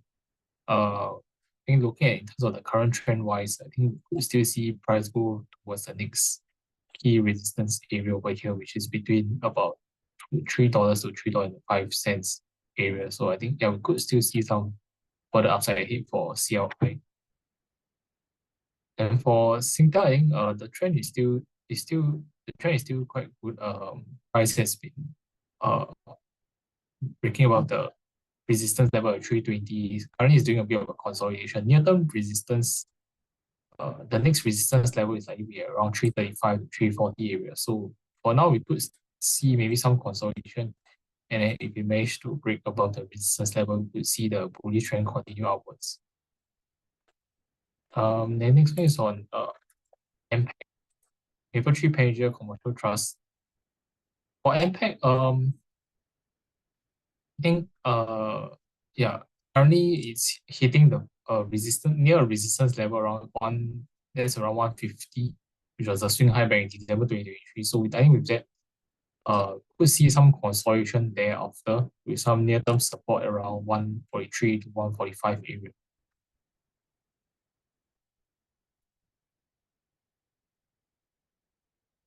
Okay, then for Manulife REIT, for Manulife, I think currently it's could be doing some sideways consolidation. Currently, it's retesting this swing high resistance around 10.8 cents. So could still face some resistance. Maybe price could just do a bit of a sideways for the time being. Support around the 10 cents to 10.2 cents area afterwards.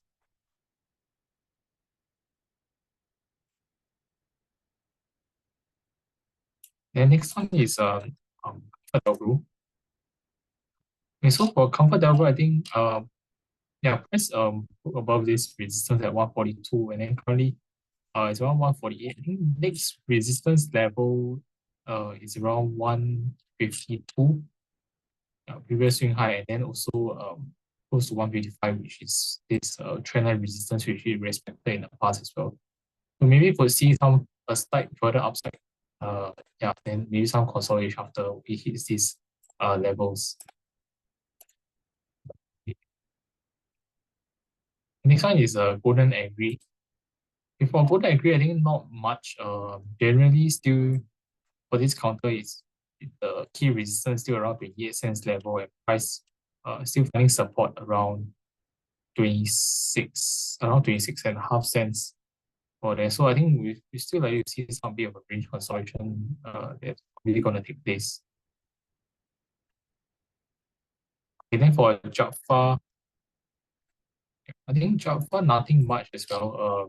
Price has just been holding around the 35 cents level. So I think after the news, I think probably we still got to see this sideways trend continue. Next question is on Lululemon. So I think for Lululemon, see some respite from this downtrend. Price, looking at it, possible breakout of this downtrend channel over here. Recently price action is still quite choppy. We've seen a breakdown below 260, but price finding support at previous resistance of around 245. So I think we could still see maybe a bit of a sideways with resistance around 270 level around there for the time being. Maybe some sideways first. If it continues to form higher lows, then we could see some further rebound afterwards.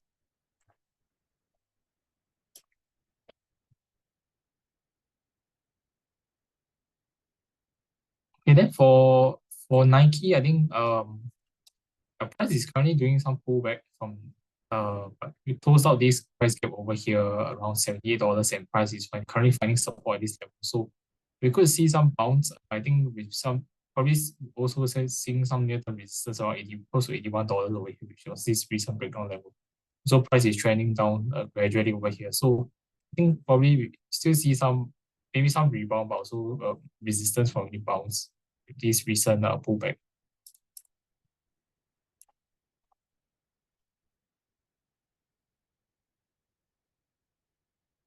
Okay, for Volkswagen, I think the trend is still in this downtrend over here. You're seeing price just recently broke below this support around 92.40. So currently is doing a retest. I think over here we still see some resistance hit. Around 92.40 to about 94.40 area over here. And then for Toyota Motor, so trending downwards, so facing a resistance from this downwards trend line.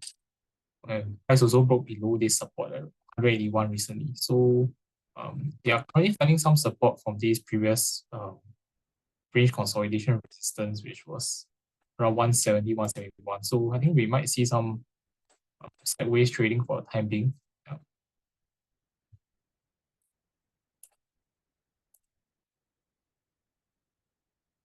Then there's a question on China Aviation Oil, Bank of China. For China Aviation Oil, I think for now it's still rather sideways. Price is still constantly finding support around the key support level around 84 cents, 84.5 cents. Then resistance is around 86.5 cents, almost about 87.5 cents currently. I think we still probably going to see some sideways consolidation for the time being. Okay, then for Bank of China. Okay, Bank of China, I think recently there was a pullback from this China resistance and put below these few support levels at around 349, 338. Did a retest of this swing low around 325. Currently seeing some rebound. So I think for now, probably going to see some resistance from this area first, around 338 to about 343. Next one is around 358. So yeah, any bounce will probably have some resistance ahead. Then looking at the overall trend, I think it's still probably in a range consolidation. The key resistance still about 360, then the main support is around 320 for time being.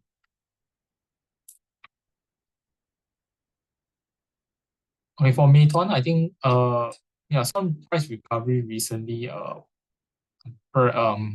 breaking above this 110 level, also breaking above this consolidation resistance at 121 after this consolidation over here. So I think with that, as long as this 121 holds, we could see a retest of the highs around 129 over here.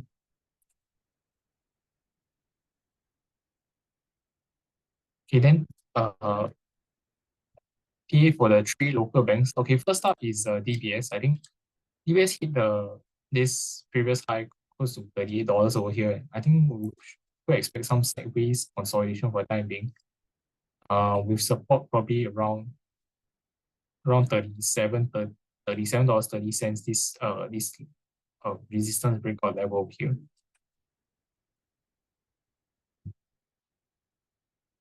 For UOB, I think it's quite similar as well. Also retested the previous high 32, around 32.30 to 32.40 area. Seeing some slight pullback today. I think probably some range consolidation might take place with support from this previous resistance at around $31.90, $32 level. Okay, then for OCBC, it looks like probably we could see some consolidation as well. Retreated slightly from the $15.34 highs. But I think support will probably come in around $15 mark about there. So some slight pullback for the Singapore banks, but I think we might see some consolidation near the highs for the time being. Okay, for Silver Lake, I think nothing too much since the news it's just been sideways around 37 cents to 38 cents area. So I think that will still continue. And next one is on Q&M Dental. Okay, for Q&M Dental, it's quite sideways as well, finding resistance 28 cents to 29 cents area, and support is coming in for the time being it's around 25.5 cents to 26.5 cents. So I think still in a bit of this consolidation since middle of July this year.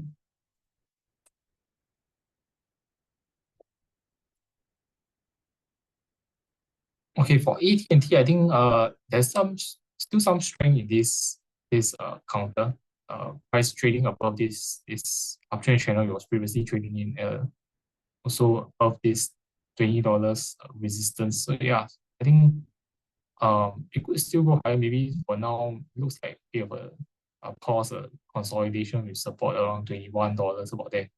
But I think overall still a rather bullish trend for the time being. Okay, then for T-Mobile, T-Mobile is like something similar as well. You can see price trading above this main uptrend channel it was previously trading in. Then recently this pullback found support at previous resistance over here at around $193. And then we are seeing a rebound. So likely do a retest of these 204, 205 highs. Then if we can break above it, then we are likely to see the bullish trend continue upwards.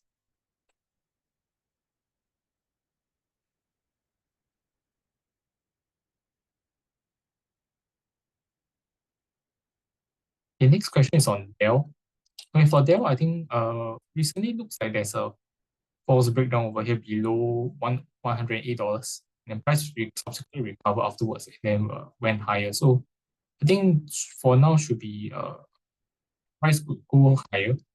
Probably could do a retest of these 117 highs over here, and then afterwards the next resistance level is probably closer to $123 to $124.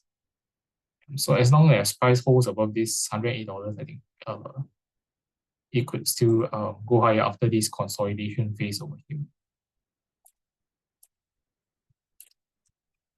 For HP, I think price was consolidating mainly between $34 to about $35.80. Recently we've seen a bit of a breakdown take place, but I think for now should be doing some sideways consolidation. Probably you'll find support from this previous case range build up over here around 32.80. But resistance likely will come from this 34.30 breakdown. So probably some sideways for the time being.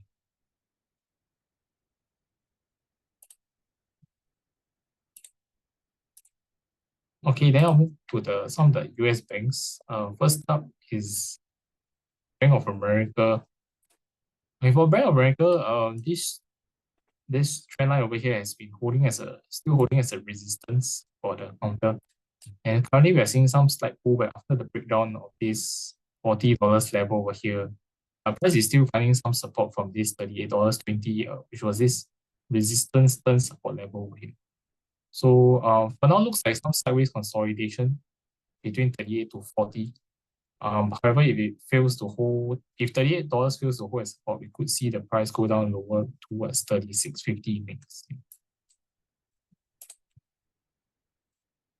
And next one for Citigroup, also recently broke below this consolidation between $60 to 63 after retesting this previous range breakdown level. I think with that, there's also some further weakness when price failed to hold this 58.20 level. So I think with that, next current support level is probably around closer to 56 over here. Yeah. Then we might see some short-term resistance if it does a retest of these breakdowns.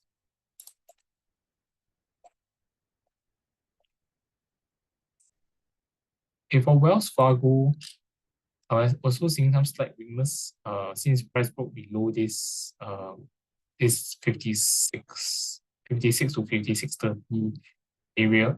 Here retest of this around retest of these lows close to $50. Currently seeing some rebound. So I think for now likely to face some resistance on the rebound at first level around 54. Yeah, then next one is around 50, 56 over here.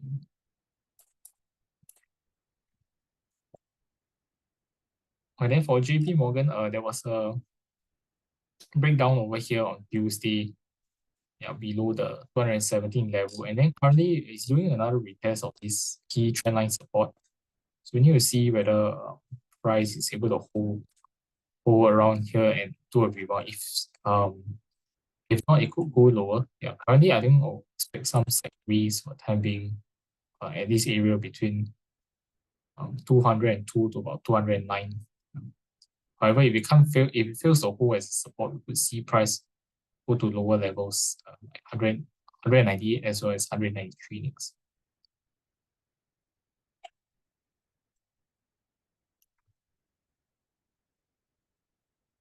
And then for US Bancorp, currently there's also some slight weakness over here when price break above this 45.70 resistance. Subsequently it came back down and currently is finding it as this level as a resistance. So for now it's still holding on some support at 44, but if this level breaks, we could see some further downside towards next level here around 42.60, 42.70 level.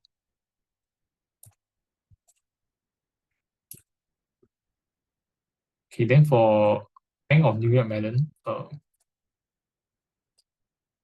generally still looking one of the better ones is trading in this uptrend channel over here. Currently, it looks like near the possible channel resistance. So over here, we could see some sideways or slight pullback in terms of the price. If it breaks below this 68.30, 68.40 level, then support will be this recent lows around 65.50 to $66. So maybe some sideways consolidation for timing.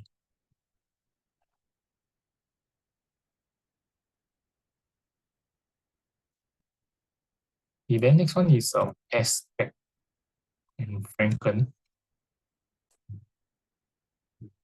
Okay, so for SATS, I think nothing much is still consolidating over here since start of this month. As long as price holds above 96 cents, I think it's still more bullish as it breaks above, as it holds above this previous range consolidation resistance level.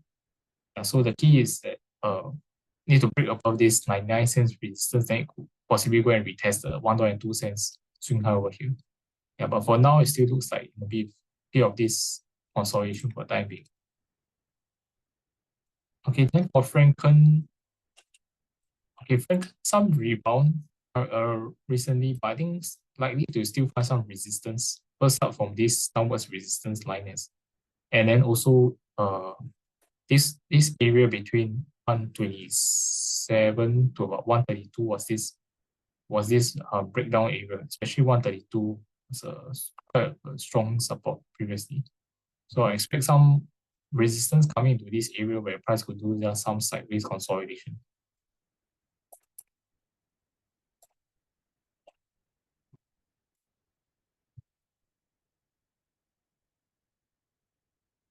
Okay, for Baidu, I think price still holding support at around this 79.50, 79.60 level. So I still expect some range consolidation. Maybe some lower highs as price has been forming a series of lower highs since over here 90 and we're seeing 88, 88 or 86. So for now, some resistance around 85 level. So that will be the current resistance for Baidu. Okay, then next one is JD. Okay, for JD, probably in the range consolidation as well, still finding support from this. Support is around the $100 level. Resistance is 106, 108 area. So nothing has changed. I think still in this sideways for now.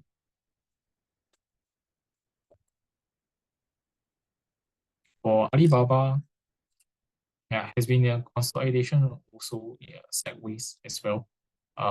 Having found support at $70 with the previous resistance, but currently it did a retest of this resistance at $84 last Friday. So probably some sideways for the timing still. And also it's currently facing some this downwards resistance line as well at the $84 level.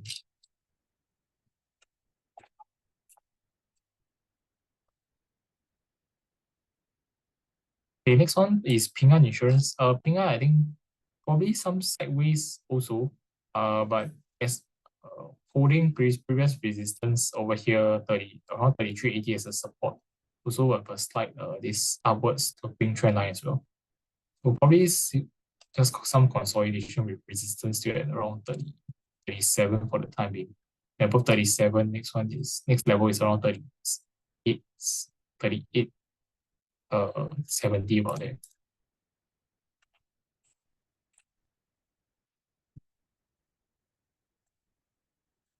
Okay, then our next one is TSM, AMD. For TSM, I think price has managed to recover above this breakdown of 166 and did a retest of this resistance at 175. So still more towards the bullish buyer side after this recovery. So if price can break above 175, we could see price go on to fill this price gap over here to retest this previous range consolidation breakdown at 183, 184. And then for ARM, yeah, ARM also quite similar. So broke out above this range consolidation over here, 136, 137. You could see some slight recovery for the time being to retest this previous key support breakdown around 155, 155 area over here.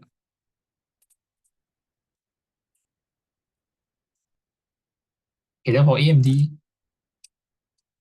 AMD has also seen a slight bounce over here, recovering above this level at 145.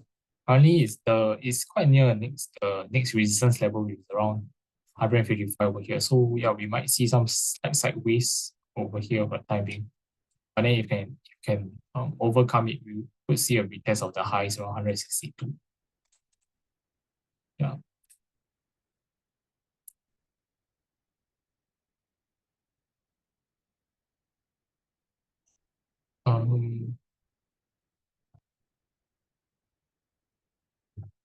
I'll just cover a few more. Next one is Mapletree Industrial Trust.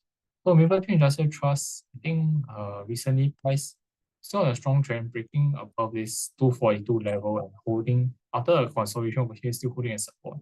So that it has come to the next resistance level around 253 over here. A previous high in August 2021. So I think with that, could see some sideways consolidation again. Then if you can break through the resistance, the next resistance level for Mapletree Industrial Trust could be around 260, then followed by 266.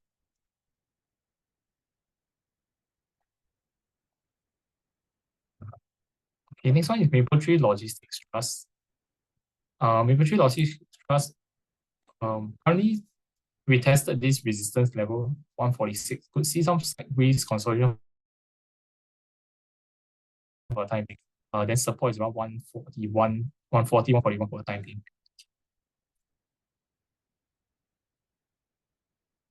Okay, then for FLCT,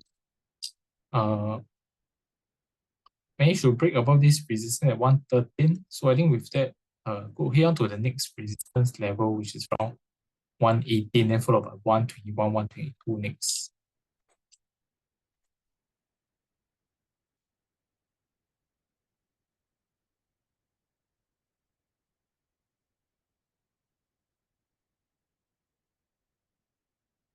Okay, then for Ascendus REIT, I think price is currently doing a consolidation above this previous swing high resistance at 288. So as long as you hold as support, I think you could still see the bullish trend continue upwards if it breaks above the 293 to 295 resistance.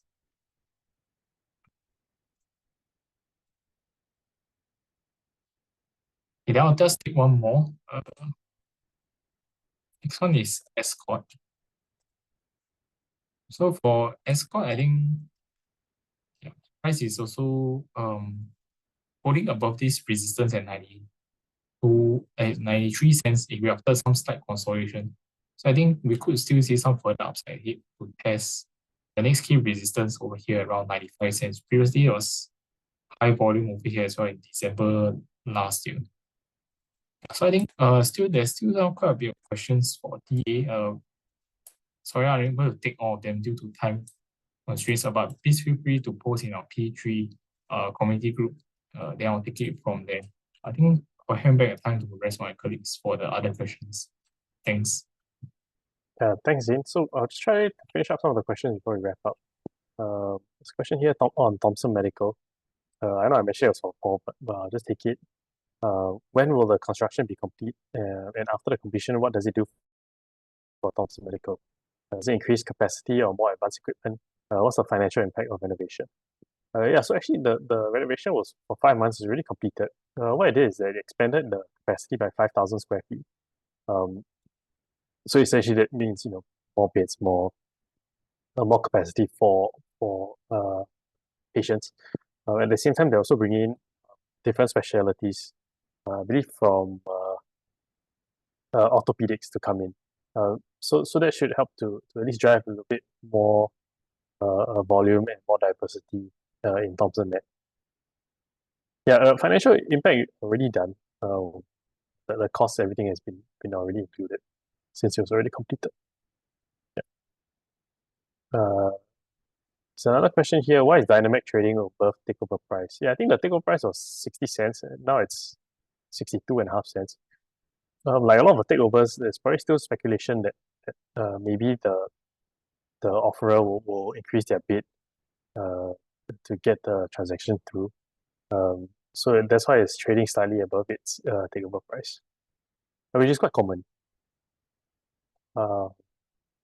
Yeah, okay. Then I'll just take this last question before we end off. If SG valuations are low, so SCA can go up to near 4,000. The fact remains is bank constitutes 50% of index. Thus can skew the index as the rest of the constituents are still lagging. So actually these valuations right now, SCI is at historical lows. So it doesn't really matter whether it's 45 or 50% of the index. It's just historical lows. And then at the same time, there's a lot of upside from the REITs that should benefit from rate cuts, because the REITs have been the laggards and are still the laggards. I think they're still down year to date. And then when you look at some of the other constituents, you just take a look at like Capital is doing okay. I mean, ST Engineering is flying high as well. So it's really not just the banks when you look at it. Even though they do account for half the index, there's still quite a lot of upside from other sectors as well. Yeah. So hope that answered your question.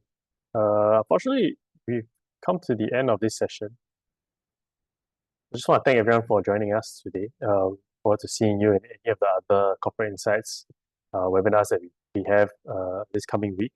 And if not, wishing everybody all the best for the rest of this coming week. Hopefully, see you in our presentation next week again. Thank you and see you. Bye-bye.